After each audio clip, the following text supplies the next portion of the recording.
देहरादून में उत्तराखंड रोडवेज की 554 बसों का करीब 2 करोड़ 82 लाख रुपए का भुगतान अब तक अटका हुआ है। ये बसें मार्च में धामी सरकार के 4 साल बेमिसाल कार्यक्रम, जिसमें केंद्रीय गृह मंत्री अमित शाह मुख्य अतिथि थे, और अप्रैल में प्रधानमंत्री नरेंद्र मोदी के दिल्ली देहरादून एक्सप्रेसवे उद्घाटन कार्यक्रम में लगाई गई थीं। उत्तराखंड रोडवेज कर्मचारी संयुक्त परिषद ने जिलाधिकारी देहरादून को पत्र भेजकर बकाया राशि जल्द जारी करने की मांग की है। परिषद का कहना है कि आर्थिक संकट से जूझ रहे निगम पर इस लंबित भुगतान का अतिरिक्त बोझ पड़ रहा है और सरकार को तत्काल भुगतान करना चाहिए।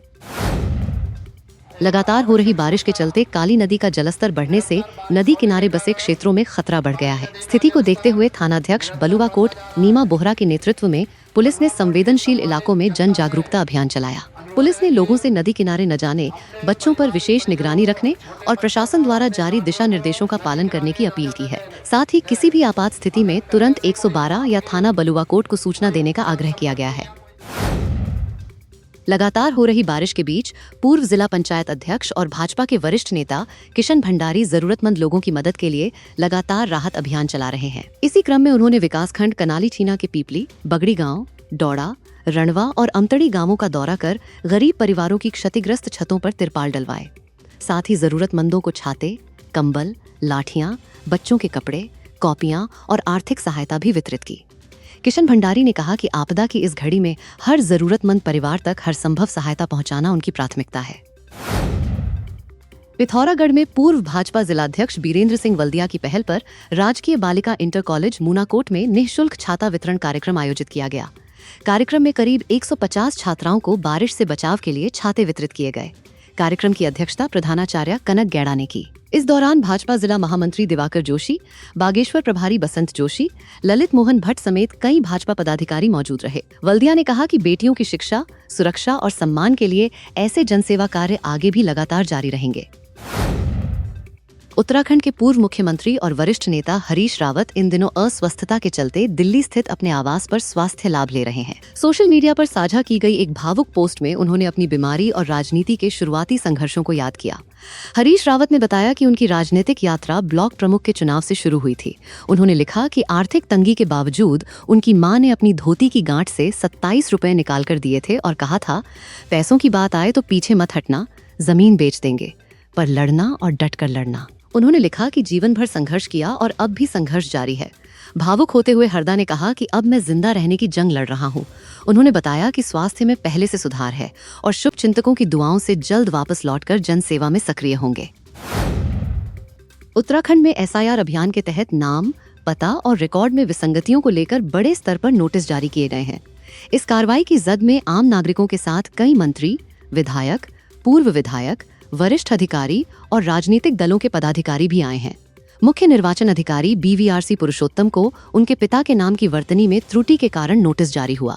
इसके साथ ही कुमाऊं कमिश्नर दीपक रावत, काशीपुर SDM समेत अन्यों को भी नाम या पते में विसंगतियों के चलते नोटिस मिले हैं। राजनीतिक नेताओं में विधायक सविता कपूर, रायपुर विधायक उमेश शर्मा काऊ, नैनीताल विधायक सरिता आर्या, खटीमा विधायक भुवन चंद्र कापड़ी और उनके परिवार, नेता प्रतिपक्ष यशपाल आर्य के पुत्र संजीव आर्य व पुत्रवधू, यूथ कांग्रेस के राष्ट्रीय सचिव ऋषेंद्र मेहर, पूर्व विधायक राजकुमार ठुकराल के भाई संजय ठुकराल तथा विधायक तिलकराज बेहड़ की पत्नी को भी नोटिस जारी किए गए हैं। कुमाऊं कमिश्नर दीपक रावत ने कहा कि ये प्रक्रिया का हिस्सा है। उन्होंने लोगों से अपील की कि नोटिस मिलने पर घबराने के बजाय आवश्यक दस्तावेज अपने BLO को उपलब्ध कराएं, ताकि मतदाता सूची में नाम सही तरीके से दर्ज हो सके। उत्तराखंड में लगातार हो रही भारी बारिश के बीच केदारनाथ हाईवे पर हालात बिगड़ गए। तिलवाड़ा क्षेत्र में गदेरा उफान पर आने से भारी मात्रा में मलबा सड़क पर आ गया, जिससे कई वाहन उसकी चपेट में आ गए।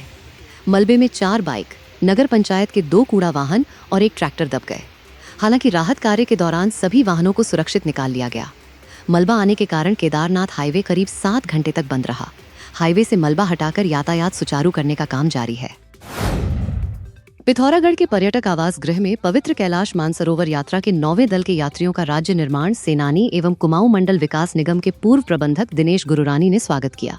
इस दौरान उन्होंने यात्रियों को हिमालय बचाओ अभियान के तहत उच्च हिमालय क्षेत्र को कूड़ा मुक्त रखने, पर्यावरण को प्रदूषित न करने और प्रकृति संरक्षण की शपथ दिलाई। साथ ही अपने पौधारोपण अभियान के 752वें दिन गुरुरानी ने यात्रियों और पहली बार यात्रा दल के रसोइयों को भी कालापानी और गुंजी में पौधारोपण के लिए पौधे वितरित किए। यात्रा दल के अधिकारियों और यात्रियों ने अभियान की सराहना करते हुए हिमालय में पौधारोपण और स्वच्छता का संकल्प लिया। पिथौरागढ़ के बंगापानी क्षेत्र की ग्राम सभा सिरतोला में पिछले 1 साल से बंद पड़े बीएसएनएल टावर को लेकर ग्रामीणों का गुस्सा फूट पड़ा। सामाजिक कार्यकर्ता जीवन जेठा की अध्यक्षता में ग्रामीणों ने बीएसएनएल का पुतला दहन कर शीघ्र नेटवर्क सेवा बहाल करने की मांग की। जिला पंचायत सदस्य प्रतिनिधि एवं यूथ कांग्रेस जिलाध्यक्ष विक्रम दानू ने आरोप लगाया कि कई बार मुख्यमंत्री और प्रशासन के सामने मामला उठाने के बावजूद समाधान नहीं हुआ। उन्होंने चेतावनी दी कि यदि जल्द टावर चालू नहीं किया गया तो तहसील बंगापानी और जिला मुख्यालय पिथौरागढ़ में बड़ा धरना प्रदर्शन किया जाएगा। तो ये थी आज की फटाफट न्यूज। ऐसी ही ताज़ा तरीन खबरों के लिए हमारे डिजिटल प्लेटफॉर्म यूट्यूब चैनल को सब्सक्राइब जरूर करें। साथ ही हमारा फेसबुक पेज को फॉलो भी करें।